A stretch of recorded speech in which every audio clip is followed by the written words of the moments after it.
For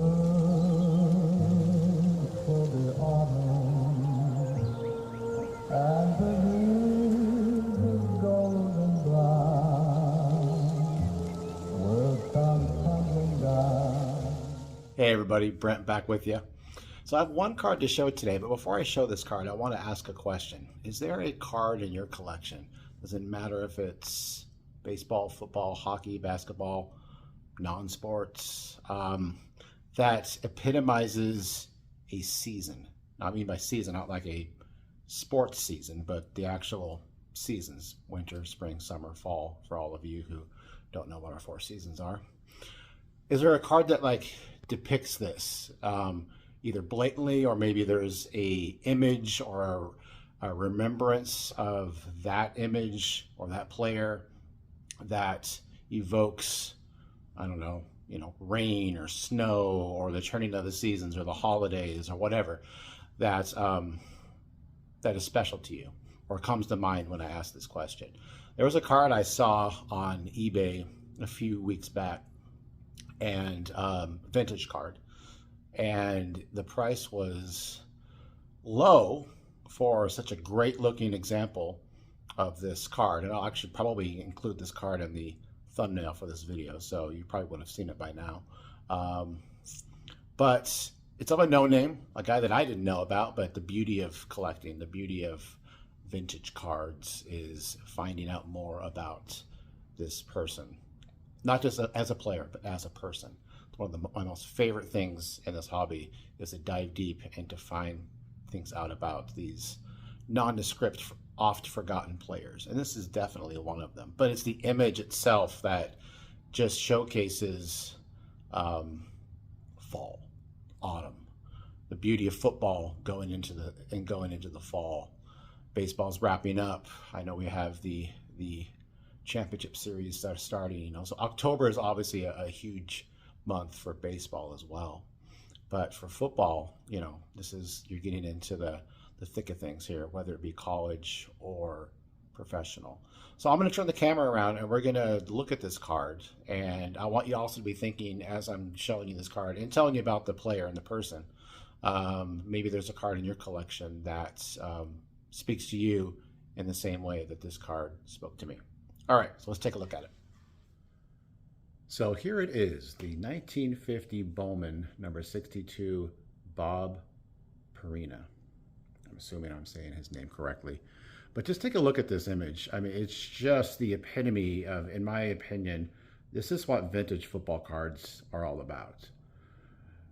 The pose, the fall foliage behind him, and it just evokes that vintage football feel, right?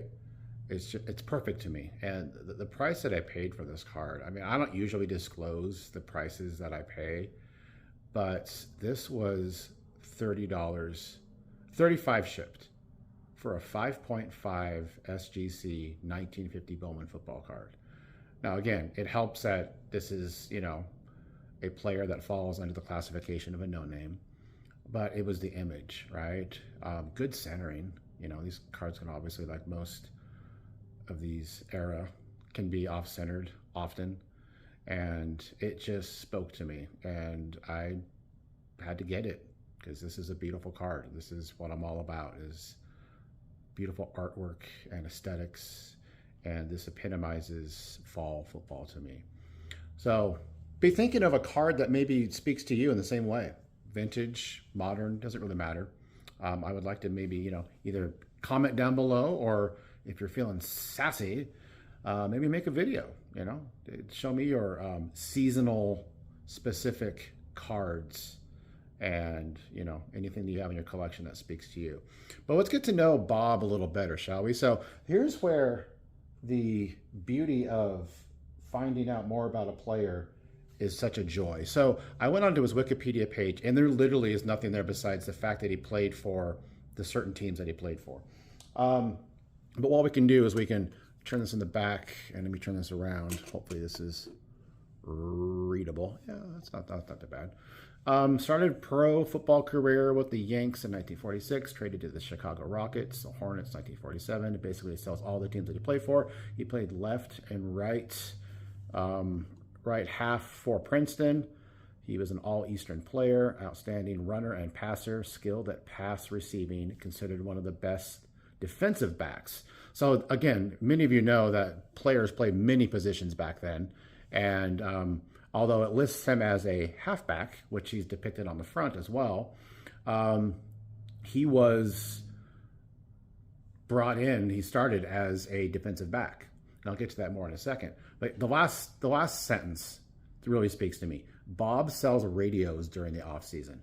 It's such a different world back then where this was, you know, their second jobs. Maybe it was their primary, but they needed secondary income to, you know, be able to make a living.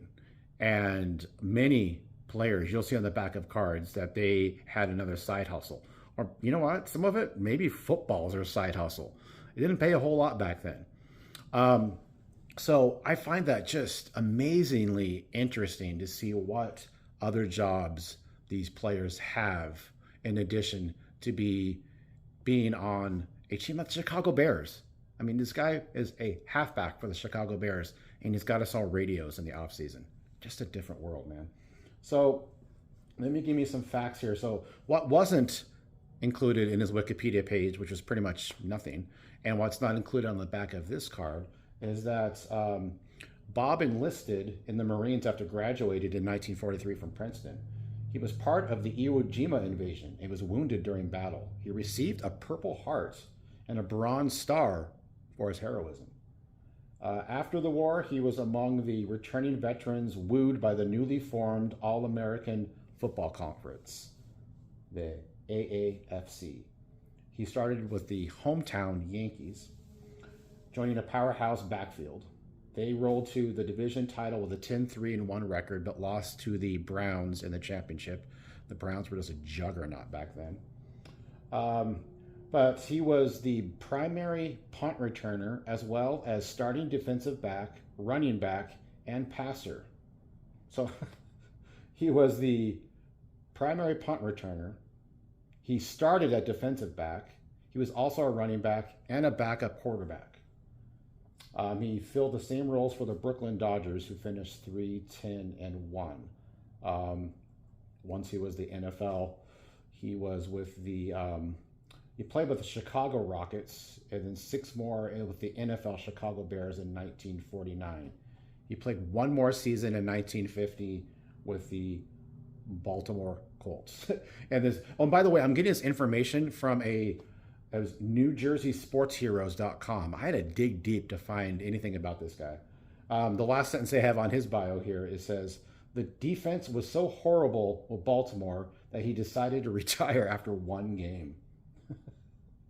And then it talks again about how he, in the offseason, you know, salaries couldn't provide a year-round income. He worked in a radio and TV dealership. And then after he got out of football, he decided to go to the University of Wisconsin and become a lawyer. He passed the bar in '53 and worked as a deputy district attorney in Madison before he went into private practice for 25 years. And he passed away in August of 1991. So there is a bit about Bob Perina. A beautiful card, and I'm glad that I got to know Bob a little more.